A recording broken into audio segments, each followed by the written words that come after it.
Otro invitado también que hemos traído al podcast es Pablo. Pablo lo trajimos no tanto para hablar de fisioterapia, que él es fisioterapeuta y podríamos haberle traído para eso, que también hablamos un poco, sino para ahondar más en su persona, ¿no? Por cómo había llegado a la selección española de ciclismo paralímpico, la peculiaridad que tiene este tipo de atletas y sobre todo ver un poco cómo lo había hecho, ¿no? Buscando un poco sus valores y aprender un poco del atleta paralímpico, cómo es compaginar eso con la vida del día a día y pues aprendimos bastante, ¿no? Sí, además Pablo es que tiene muchas cosas entre manos. Como bien dijiste, es fisioterapeuta de la Selección Española de Ciclismo Paralímpico, luego es fisioterapeuta, trabaja a domicilio con pacientes en sus propias casas, entonces es autónomo, entonces compaginar esas tres cosas es muy difícil a día de hoy. Sí, con Pablo yo creo que fueron aprendizajes más a nivel integral. Yo cuando se me ocurrió que podía ser interesante traerle, era más pues un tema de que pues, a nivel de fisioterapeuta de la selección española, ciclismo paralímpico, que podía ser muy interesante saber cómo es ese tipo de atleta.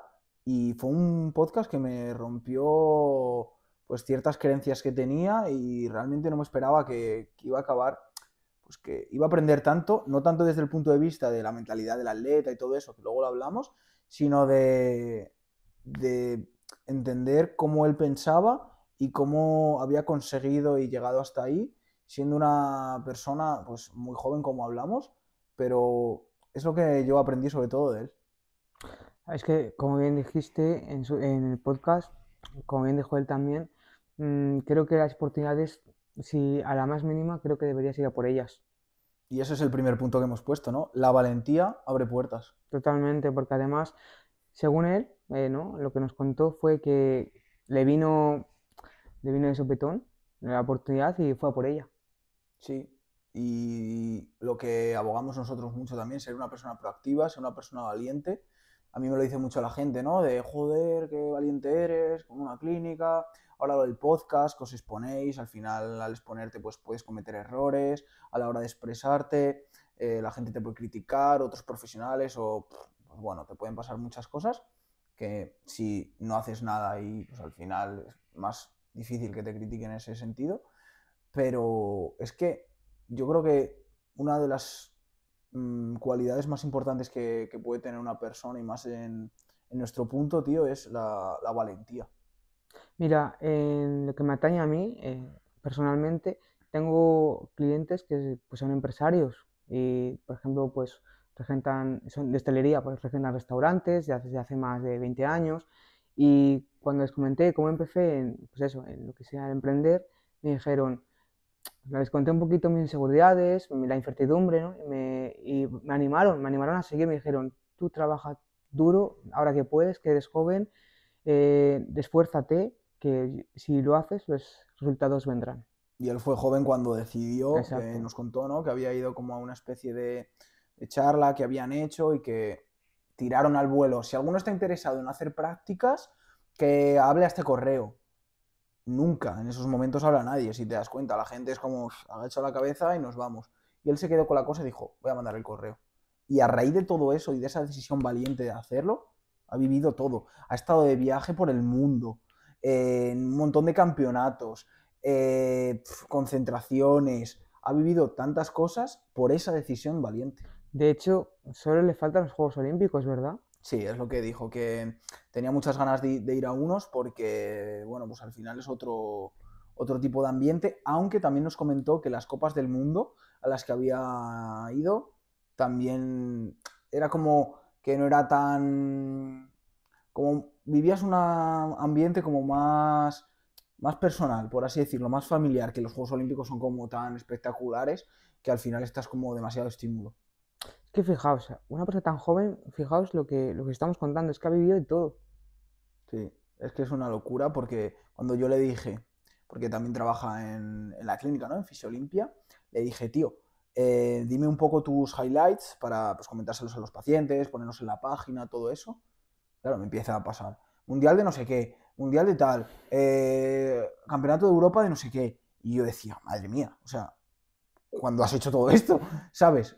Claro, igual son 3 o 4 viajes al año, pero ¿qué viajes?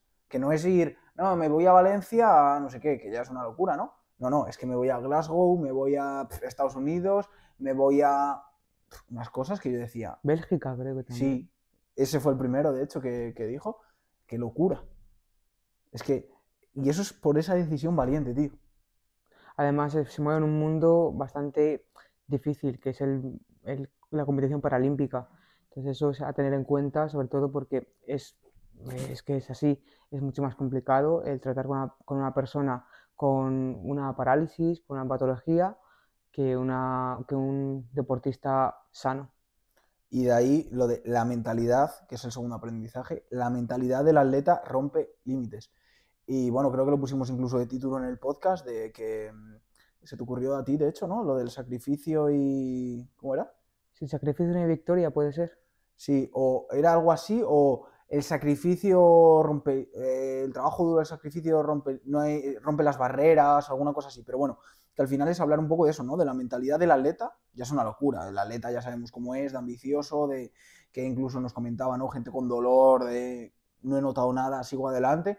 Pero es que esto es mentalidad del atleta paralímpico. Es Es decir, que monto en bici y no tengo ni piernas. Y doy a la bici con las manos. yo admiro a esa gente. Me parece una locura.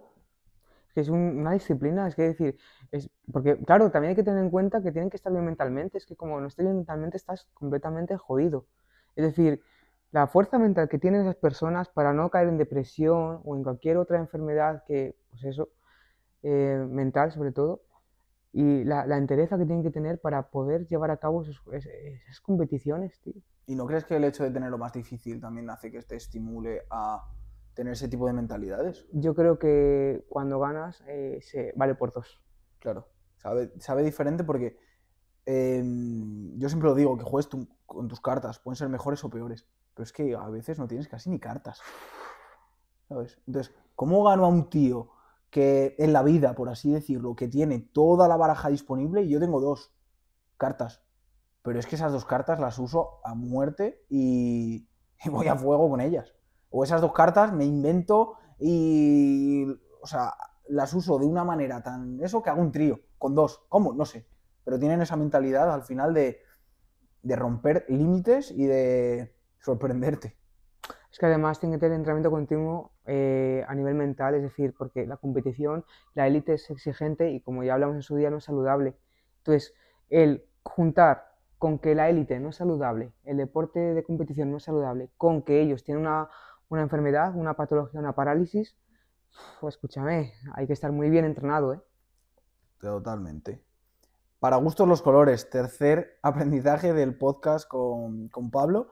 Y este, sobre todo, lo quería poner yo, porque de una de las cosas que no entendí cuando hablé con Pablo al principio para el tema de lo de la clínica es que él me decía que prefería tratar a personas a domicilio, porque Pablo se dedica también a tratar a personas a domicilio, aparte de el tema de la sección, porque compaginar con trabajo de clínica de forma más estable es un poco difícil.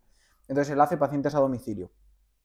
Tío, no entiendo, o sea, como que en mi cabeza siempre va a ser más cómodo estar en la clínica que ir a domicilio, porque he vivido eso. Y sé lo que es mojarte y tener que llevar una mochila enorme con 3 mudas de ropa, cambiarte en cada una, llegar a una casa y que, tío, al final son casas de personas. Hay personas que la tienen más cuidada, otras que menos. Tienes un sofá a una altura bajísima y lo tienes que hacer ahí de mala manera, que es muy incómodo. Y él prefiere eso. Entonces, por eso este aprendizaje de para gusto los colores, porque él prefiere eso. Nos hablaba, ¿no? De que te sorprendió también a ti lo de ir de un punto de un domicilio a otro.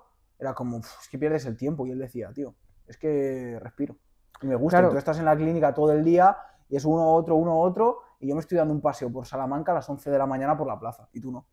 totalmente, y eso a él le llenaba mucho. Luego también me acuerdo que nos dijo que le gustaba el domicilio también porque como que el trato con el paciente era mucho más personal y a lo mejor la confianza aumentaba. Y tratas a otro tipo de personas. Es como un seguimiento más pues a largo plazo, ¿no? No es tanto paciente del domicilio. En algunos casos sí, pero suele ser una persona que, pues que necesita más de una sesión y de dos. Y que entablas mucha relación y, joder, pues eso al final llena también más, que a veces uno que te viene a la clínica le ves 2 veces y no le vuelves a ver. Totalmente.